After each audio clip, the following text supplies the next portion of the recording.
Asalaamu calaykum waraxmatullaahi wabarakaatu asxaabay ramadaan mubaarak soo dhawaada meel walba aad joogtaan saad wada arkaysaan suuq waa cagaan maanta maasha allah indhaha ayuu u roon yahay asxaabay qodobo muhiim ayaan maanta kusoo qaadan doonaa qodobkeena ugu horeeyay maanta asxaabay waa madaxweynaha crypto council Pakistan ninkii lagu magacaabo Bilaal bin Saqiib ayaa ku booriyey shirkadaha inay booqdaan Pakistan si ay u qiimeeyaan fursadaha Bitcoin mining iyadoo la isticmaalayo koronto xad dhaaf ah. Tani micnaheedu waxa waaye asxaabay maxaa la yiraahdaa waxay haystaa Pakistan koronto aad u weyn marka waxay rabtaa shirkadaha caalamka inay soo jiidato ay tiraahdo halkan imaada waxaan idin haynaa koronto maxaa la yiraahdaa sameeya Bitcoin mining. Tani waxay muujinaysaa xiisaha Pakistan ay ku aadan horumarinta dhaqaalaha Bitcoin.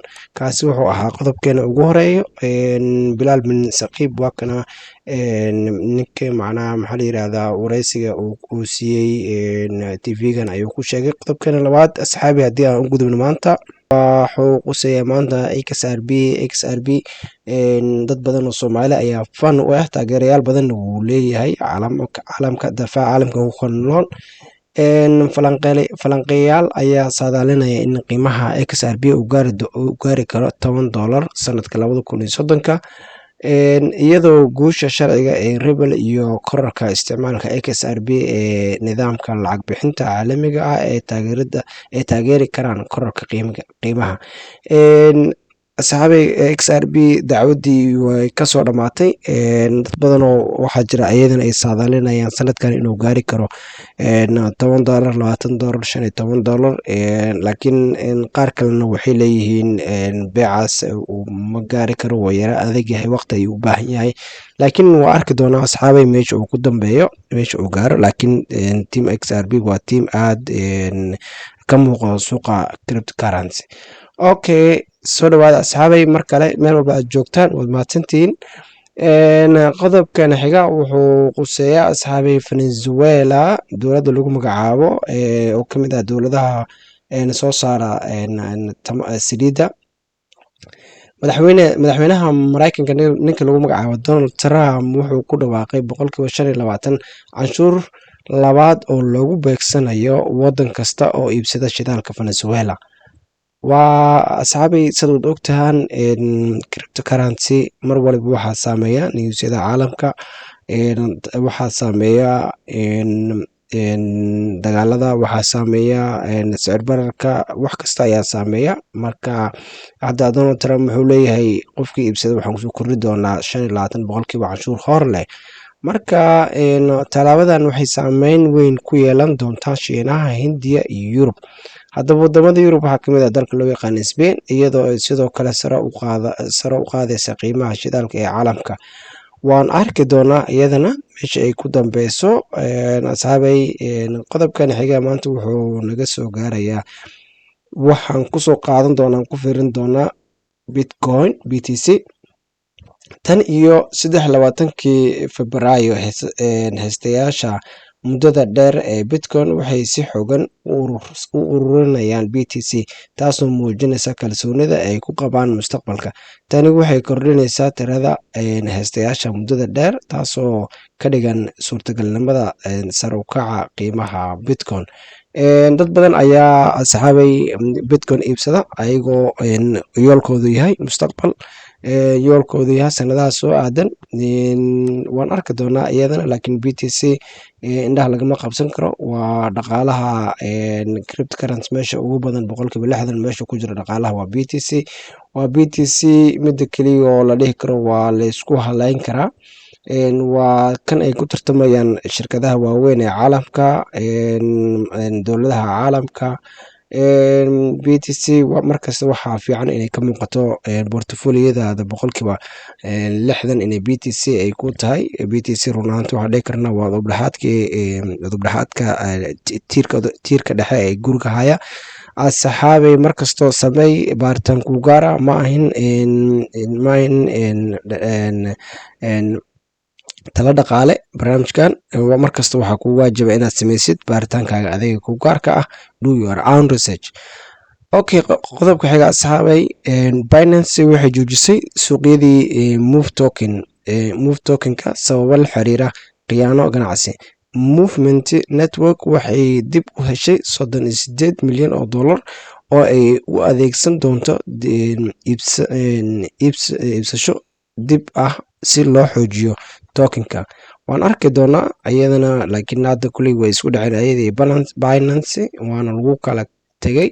marka waa kaya asxaabay, aad baad u mahadsantihiin. qodobkan xiga maanta wuxuu naga soo gaarayaa oo aan kusoo qaadan doonaa shirkadda lagu magacaabo BlackRock. waxay maanta bilowday Bitcoin ETB. ETB asxaabi waxaa loo yaqaanaa Exchange Trade Product oo loogu talagalay maalgashayaasha Europe. marka hore Mareykanka ku ogeyn, laakiin hadda waxay imaaday Europe, taasoo lagu suuq geyn doono. halkee lagu suuq geyn doonaa? marka waxaa lagu suuq geyn doonaa Switzerland, Paris, Amsterdam, Frankfurt. tani waxay daba socotaa guushii ay ka gaareen badeecado lamid ah oo ay Mareykanka laga hirgeliyey. haddana waa kana Europe ayay joogaan, kuley Asia meelahaasna way kusii socon doonaan. waa tahay kaasi wuxuu ahay qodobkaasi wuxuu ahay BlackRock oo ay Europe macnaha ay hirgelinayso barnaamijkaasi. tani waxay muujinaysaa in shirkadaha waaweyn ay sii aqbalayaan Bitcoin sidii hanti sharci ah. marka waa arkaysa asxaabi meesha loo socdo. marka markastaba ku dadaal inaad waxa aad awoodo aad Bitcoin-kaaga aad iibsatid. waa run, markasta caqabada ayaa iska jira. dad badan ayaa waxay ku doodaan in aysan igu filnayn maanta haddii aan iibsado $20, $30, $40, halka shirkadaha waaweyn ay ka iibsanayaan balaayiin. waa run asxaabi, laakiin bil waliba markaad waxa aad awoodid tabartaada maalin waliba aad iibsatid, run ahaantii waxay ku noqon doontaa waxa aad isku halaysid. runtii meesha loo socdan waa halkaas. waa tahay asxaabi, newskan xiga wuxuu kasoo baxayaa Dogecoins oo beryahan dhiigbax aad ballaaran ku socday. Dogecoin Foundationka wuxuu sameeyey keed rasmi ah oo la yiraahdo Official Dogecoin Reserve iyadoo loo marayo shirkad cusub oo la yiraahdo House of Doge. wuxuuna iibsaday 10 milyan Doge oo qiimaheedu yahay 1.8 milyan. marka waa arki doonaa iyadana, kuley maanta isbedel yar ayaa ku dhacay, laakiin waxaan la rajeynayaa ETF iyada u gaar ah dhowaan in la sameyn doono. newskaasna halkaas ayuu kasoo baxay. asxaabay, qodobkan xiga Michael Saylor ninkii lagu magacaabo wuxuu haystaa 506,137 Bitcoin oo qiimaheedu gaarayo 44.1 bilyan, taasoo ka dhigan 2.4 boqolkiiba dhammaan Bitcoin-ka la abuurayo. waa arkaysaa asxaabay, waa lagu kala tartamayaa, waa la gurubsanayaa, waa la aruursanayaa. marka hadba wixii tabartaada meeshan ka qaado, samey markastana baaritaan ku gaar ah. fadlan lacag aad ka maartid suuqan la soo gal ha soo gelin lacag aad ka shalayn doonto. lacagtan suuqan waa cryptocurrency, mar kasto khataradiisa ayaa badan. markastana samey baaritaanka adag ku gaar ah. tani waxay muujinaysaa kalsooni sareysa ee uu ku qabo mustaqbalka Bitcoin. waa arkaysaa asxaabay, kaasina wuxuu ahaa Michael Saylor. asxaabay, Game Theory Accelerator qolada lagu magacaabo waxay muujinaysaa in fikradaha, xeeladaha iyo tartanka go'aanka qaadashada ay si degdeg ah ugu fidayaan suuqyada, gaar ahaan qeybaha dhaqaalaha, siyaasadda iyo teknolojiyadda sida Bitcoin iyo crypto. halkan waxaan ka aragnaa madaxweynaha Mareykanka Donald Trump asagoo matalaya dowladiisa iyo madaxweynaha China asagoo matalaya dowladiisa, halka Mareykanka ay haystaan 198,109 xabo BTC, halka China uu ka haysto 190,000 oo BTC. halkaas waxaad moodaa China wax yar inuu dheer yahay. waa tahay asxaabe, Michael Saylor ayaa asigana naga soo gaaraysa newskan xiga. Michael Saylor oo taageero weyn oo Bitcoin ah wuxuu tala siinayaa aasaasaha Robinhood oo inuu iibsado Bitcoin. waa arkaysaa asxaabay, shirkadaha waaweyn talooyin isku siinayo. marka anagana Soomaali waa jiifnaa. tani waxay muujinaysaa in Saylor uu rumaysan yahay in Bitcoin uu yahay maalgashiga fiican, gaar ahaan marka loo eego suuqyada dhaqaale ee isbedbedelaya. waxaa kale oo tilmaami kartaa inuu rabayo in Robinhood ay xoojiso doorkeeda suuqa crypto. waa tahay saxaabay halkaas waxaa nooga eg newsyadii maanta. marka haddaan fiirino suuqa maanta siduu yahay, markii aan fiirino xoogaa yar waa yaraa cagaar. koonkii move naftigiisa dhaqaaqa yar ayuu sameeyey. laayarkan 34 dhibic ayuu sameeyey. waa yara fiican yahay suuqa maanta. haddii aan fiirino asxaabay, bitcoin maanta waxay mareysaa 87,986. waxay kaabiga ku haysaa 88,000. saacad gudaheeda 0.4 ayay kor u kacday. wiig gudaheedana 7.7 boqolkiiba ayay kor u kacday. marka waad arkaysaa saxaabay.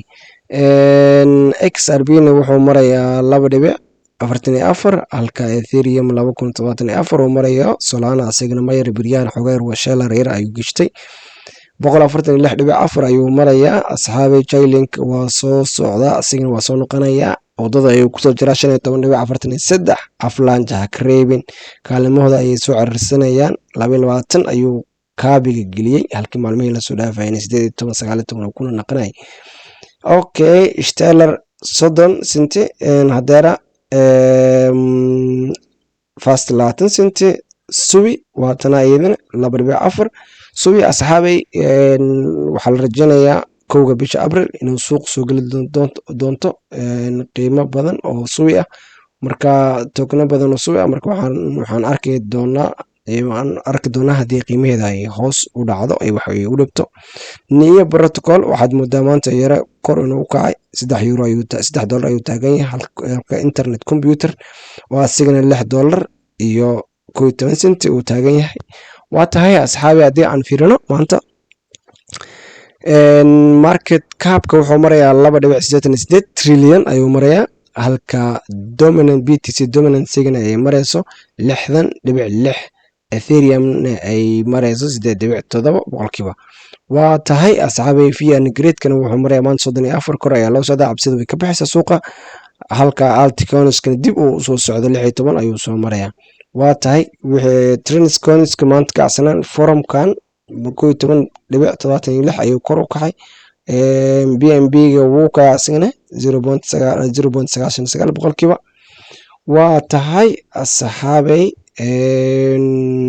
iminkana waxaan soo gudbin doonaa qoraal yar aan ugu hadli doono Bitcoin. waxaan sameyn doonaa insha Allah maalmaha soo aadan inaan soo gelino qoraalo yar oo ka hadlaya qiimaha. waa tahay dhegeystayaal, Bitcoin sidood u jeedaan waa astaanteeda. waa maxay Bitcoin? sidee ayay u shaqeysaa? qof walba wuxuu isweydiiyaa markaa maanta aad tiraahdo war Bitcoin ma ka warhaysaa? war Bitcoin waa lagu kala tegayaa. 10 sano ka hor halkaas ayay ahayd, 5 sano ka hor halkaas ayay ahayd, maantana halkaas ayay maraysaa. marka wuxuu ku weydiinayaa maxay tahay waa maxay Bitcoin, sidee ayay u shaqeysaa? Bitcoin waa lacag digital ah, cryptocurrency oo adeegsata teknolojiyadda blockchain. waxay u shaqeysaa iyada oo la baabi'inayo baahida hay-adaha maamul oo dhexe. waxaa loola jeedaa sida bangiyada, wax kasta oo hay-adda xog kale in laga maarmaya la isku dayayaa. okay, Bitcoin waxaa lagu helaa qaab abaalmarin ah oo la siiyo kuwa xaqiijinaya macaamilada minerska loo yaqaano. si fudud, Bitcoin wuxuu kuu sahlayaa inaad lacag u dirto qoyskaaga ama asxaabtaada adigoon u baahan bangi ama hay-ado kale. taas micnaheedu waxay tahay maanta anaga waxaan naqaanaa EVC Plus, waan isku dirnaa, familiyadeen waan u dirnaa, laakiin waxaa inoo dhexeyso maxaa la yiraahdaa hormuud. tusaale ahaan lacaga ayaan xawilnaa, waxaa noo dhexeeya bangiyada. marka iyada waxay suurtagelinaysaa inay meesha ka baxaan bangiyada. okay, Bitcoin wuxuu bilaabmay 3 Janaayo 2009, waxaana aasaasay qof ama kooxo lagu magacaabo Satoshi Nakamoto. magacan waa mid qarsoodi ah, lamana yaqaano cidda dhab ahaantii ka dambeysa. Satoshi Nakamoto wuxuu daabacay qoraal cilmiyeed white paper bishii Oktoobar 2008, taasoo sharaxayay sida Bitcoin u shaqeynayo iyo sida uu u noqon karto mid nidaam lacag bixin oo aan lahayn dhexdhexaadiye. kadib wuxuu sameeyey blockchain-kii ugu horreeyay ee Bitcoin sanadkii 2009. asxaabi Satoshi Nakamoto ilaa hadda lama hayo qof uu yahay iyo meel uu ku dambeeyo cidna lama yaqaano, ma kooxba ma qofba lama yaqaano. Marka laakiin waxay sameeyeen white paper wax loo yaqaano qoraal cilmiyeed, macnaha waxa waaye wax kasta oo ku saabsan Bitcoin ayay qoreen. Waxay dhaheen white paperka waa kana, waxaana xusid mudan in madaxweyne Trump week la soo dhaafay aqalka cad oo derbiga uu ku dhajiyay asigoo kusoo bandhigay halkaas uu yiri waa tana white paperka. Marka idinkana waxaa idinku la talin lahaa inaad akhrisaan, aad ka warjirisaan waxay ku qoran iyo waxay tahay iyo sida loo qoray iyo dhammaan inaad fiirisaan. Okay, markana waxaa fiiri doonaa marka wax kasta oo soo baxayo waxaa jira dad ka hortagaya oo dhaleeceynaya iyo dad ammaanaya. Marka maanta waxaan fiirinaynaa marka dhibaatooyinka dadka culeysyada ay la kulantay markay soo bixisay hay-adihii weynaa ay markaas ka hortageen, kadibna macnaha markii dambe ay aqbaleen. Waxaa ka mid ah hay-adda ugu horeysa aan soo qaadan doono JP Morgan la yiraahdaa, ninka madaxda u ahaa Jamie Dimon. Halkaas sawirka waxaad ka arkaysaa markii dambe inay aqbaleen, laakiin marka hore xogaa yar ay ka hortageen. Okay, number 1 waxaan kusoo qaadan doonaa JP Morgan Chase. Jamie Dimon ninka lagu magacaabo madaxda ka ah 2017 wuxuu Bitcoin ku tilmaamay khiyaano, wuxuuna sheegay in qof kasta oo ka shaqeeya bangigiisa oo isticmaala crypto la ceerin doono. waa arkaysaa culeyska warkaas. Maxaa ka dambeeyay February 2021 JP Morgan waxay bilowday inay bixiso adeegyo la xiriira Bitcoin iyo cryptocurrencies kale, waxayna sheegtay in BTC ay gaari karto qiimo dhan 146,000 mustaqbalka. waa arkaysaa marka hore 17 wuu diiday 21 wuu aqbalay. yaa kale number 2 ayaa waxaa noogu jiro Elon Musk. Elon Musk dad badan waxay ku yaqaaneen Tesla iyo SpaceX. May 2021 wuxuu hakiyay in Tesla aqbasho Bitcoin isagoo sheegay in miningku uu tamar badan isticmaalayo. Okay, July 2021 May ay ahayd July 2021 wuxuu sheegay mar kale in Tesla ay dib ugu fikirayso inay aqbasho Bitcoin haddii ay miningka loo isticmaalo tamar nadiif ah. Okay, 2022 March ayuu mar kale hadana soo hadlay, wuxuu sheegay in uu haysto Bitcoin, Ethereum iyo Dogecoin isagoo muujinaya taageeradiisa. waa arkaysaa asxaabi meesha khiyaano ayaa ka socota. Okay, number 3 ayaa noo galay marka. Number 3 waxaa noo galay qoladan loogu magacaabo Goldman Sachs. Okay, Goldman Sachs 2018 waxay sheegtay in Bitcoin uusan lahayn wax qiimo oo dhab ah. 2021 May waxay dib u furtay adeegyo la xiriira crypto, waxayna sheegtay in Bitcoin uu noqon karo hanti cusub oo la mid ah dahabka oo kale. waa arkaysaa asxaabi bangiyada iyo shirkadaha caalamka iyo dadkii dhaleeceyn jiray ayaa dib adna mar kale u amaanaya. waxa kale kaalinta kale noo soo gashay BlackRock shirkadda waa shirkad maalgashi ee ugu weyn adduunka. 2017 madaxa BlackRock ninka lagu magacaabo Larry Fink wuxuu Bitcoin ku tilmaamay aalad lagu isticmaalo lacag dhaqista. Okay, 2023 BlackRock waxay gudbisay codsi ay ku doonayso inay sameyso ETF la xiriira Bitcoin, taasoo muujinaysa inay u aragto hanti sharci ah oo qiimo leh. waa arkaysaa isbeddelka. markii hore 17 way diidaneed, 23 way aragtay halka loo socdo. Okay, bas kadib ayay ka soo raacday. ninka odaygana waa arkaysaa markii hore wuu diidi jiray, haddana waa arkaysaa inuu taageero u yahay. waa maalqabeen. waxaa lagu magacaabaa Mark Cuban, waa billionaire iyo Shark Tank investor. 2019 wuxuu sheegay in Bitcoin uusan lahayn wax qiimo ah oo dhab ah. 2021 laba sano kadib wuxuu bilaabay inuu maalgeliyo Bitcoin iyo Ethereum, wuxuuna yiri Bitcoin waa wax la barbar dhigi karo dahabka. waxaaba lala barbar dhigi karaa uu taagan yahay dahabka. waa arkaysaa asxaabay meesha loo socdo. waa arkaysaa waxaa noogu xigaadane Citibank kaalinta 6aad qodob waxaan ku soo qaadanay bangigii 6aad ama qofkii 6aad aan soo qaadanay oo markii hore diiday kadibna gadaal ka amaanay. 2018 waxay ka digtay in Bitcoin uu yahay khiyaano. March 2021 3 sano kadib waxay soo saartay warbixin sheegaysa in Bitcoin uu noqon karo lacag caalami ah ee ganacsiga mustaqbalka. waa arkaysaa kaalinta xigtana waxaa noogu jira Bill Gates. Aad ayaad u wada garanaysaan. Marka hore wuu diidnay, laakiin hadda waa arkaysaa halka qoraalka uu ku qoran mid la joojin karo maahin Bitcoin. Nambarka 7 ayuu noo soo galay 2018 wuxuu sheegay in Bitcoin uu khatar badan yahay, wuxuuna ka digay in dadku lumin karaan lacagtooda. Okay, 2021 wuxuu sheegay in haddii Bitcoin la sameeyo iyadoo la adeegsanayo tamar nadiif ah uu noqon karo wax aad wanaagsan. waad arkaysaa asxaabay. waxaa noogu sii xiga IMF International Monetary Fund 2021 waxay ka digtay in Bitcoin uu halis ku yahay dhaqaalaha dalalka horumaraya. Okay, 2023 waxay sheegtay in crypto uu noqon karo qayb muhiim ah oo ka mid ah nidaamka maaliyadeed ee caalamka haddii si wanaagsan loo xakameeyo. Okay, asxaabi aad ay u mahadsan tahay. waxaan rajeynayaa mar kastaba inaad wax baartaan, wax akhrisaan. meesha fursada ayaa taala. waxaan rajeynayaa Soomaaliya oo dhan inay ka faa'iidaystaan fursadan. gunaanad dad badan oo hore u dhaleeceeyay Bitcoin waxay markii dambe u bedeleen mowqifkooda, gaar ahaan markii ay arkeen in suuqyada maaliyadeed iyo shirkadaha waaweyn ay bilaabeen inay aqbalaan Bitcoin weli waa hanti la isku khilaafsan yahay, laakiin taageeradiisa wuu sii kordhaya. adiga maxaad ka qabtaa in isbedelka fikirkan? waad arkaysaa asxaab dad badan ayaan kusoo qaadanay, shirkado badan ayaan kusoo qaadanay, bangiyo badan ayaan kusoo qaadanay oo gadaal dambe ka bedelay fikirkooda. adiga fikirkaaga maxaa iska bedelay? maya taageersan tahay Bitcoin? ma taageersanid? maxaadan ku taageersanan? maxaad ku taageersan tahay? nala wadaag comments. ma rumaysan tahay in Bitcoin uu mustaqbal leeyahay?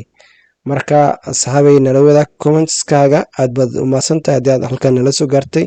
waad mahadsantihiin. Ramadaan mubaarak. Asalaamu calaykum waraxmatullaahi wabarakaatu.